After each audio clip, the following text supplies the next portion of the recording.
Good morning students. आज का हमारा टॉपिक है शॉक थेरेपी, है ना। जैसा कि आप देख रहे हैं कि शॉक थेरेपी मतलब कि आघात पहुंचाकर उपचार करना, है ना। किसी को पहले चोट देना और फिर उसकी मरहम पट्टी करना।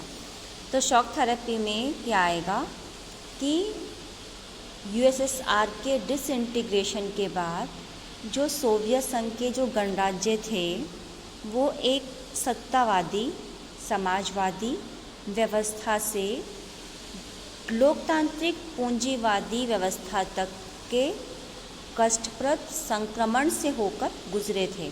मतलब कि उनको बहुत ज़्यादा पेन हुआ था क्योंकि वो पूंजीवादी व्यवस्था की ओर मुड़ने लगे थे।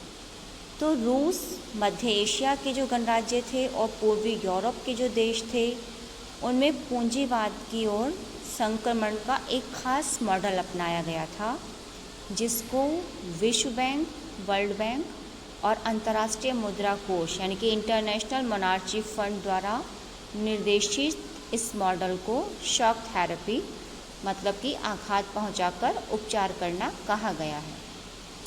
दूसरी दुनिया के देशों में जो शॉक थेरेपी की जो स्पीड थी वो अलग थी, लेकिन इसकी दिशा और जो इसके रिज़ल्ट थे वो बहुत सीमा तक एक जैसे थे। इसमें क्या था कि हर एक देश को पूंजीवादी अर्थव्यवस्था की ओर मुड़ना था, क्योंकि 1991 में सोवियत संघ का डिसइंटीग्रेशन हो गया था। तो अब वो वहाँ से टर्न कर रहे थे पूंजीवादी यानी कैपिटलिज्म की तरफ। इसका मतलब था कि सोवियत संघ के दौर की हर संरचना से पूरी तरह निजात पाना या छुटकारा पाना। जो शॉक थेरेपी थी उसकी मान्यता थी कि मिल्कियत का जो सबसे प्रभावी रूप है वो किसका होगा, निजी स्वामित्व का होगा, यानी कि उस पर उसका अपना कंट्रोल रहेगा, वो प्राइवेट सेक्टर की तरह होगा। और इसके अंतर्गत राज्य की संपदा, जो राज्य की संपत्ति होगी वो निजीकरण और व्यावसायिक स्वामित्व के ढांचे को अपनाने की बात इसमें कही गई थी। सामूहिक फॉर्म को निजी फॉर्म में बदला जा रहा था, मतलब हर एक चीज़ का प्राइवेट सेक्टर में हर एक चीज़ को कन्वर्ट किया जा रहा था। और पूंजीवादी पद्धति से खेती शुरू की गई थी। इस संक्रमण में राज्य नियंत्रित समाजवाद और पूंजीवाद के अलावा वैकल्पिक व्यवस्था या तीसरे रुख को मंजूर नहीं किया गया था। मतलब इसमें कोई और ऑप्शन नहीं था कि या तो वो पूंजीवाद की तरफ जाएं और या वो समाजवाद की तरफ जाएं। इसके अलावा उनके पास और कोई ऑप्शन नहीं था। क्लियर?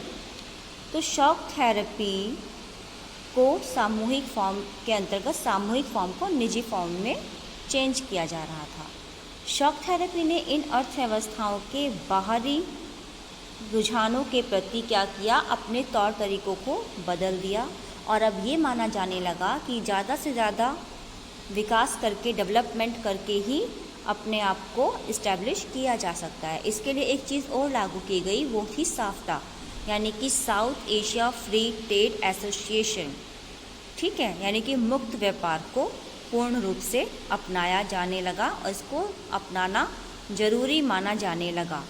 तो पूंजीवादी व्यवस्था को अपनाने के लिए वित्तीय खुलापन यानी कि धन का आवागमन, मुद्राओं की आपस में परिवर्तनीयता यानी कि मुद्राओं का आपस में चेंज होना और मुक्त व्यापार की नीति को इम्पोर्टेंट माना गया।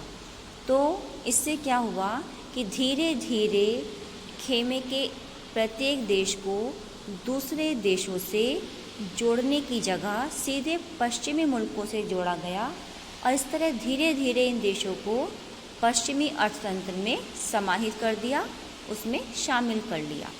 ठीक है, तो ये है आपका shock therapy. What is the shock therapy? Clear?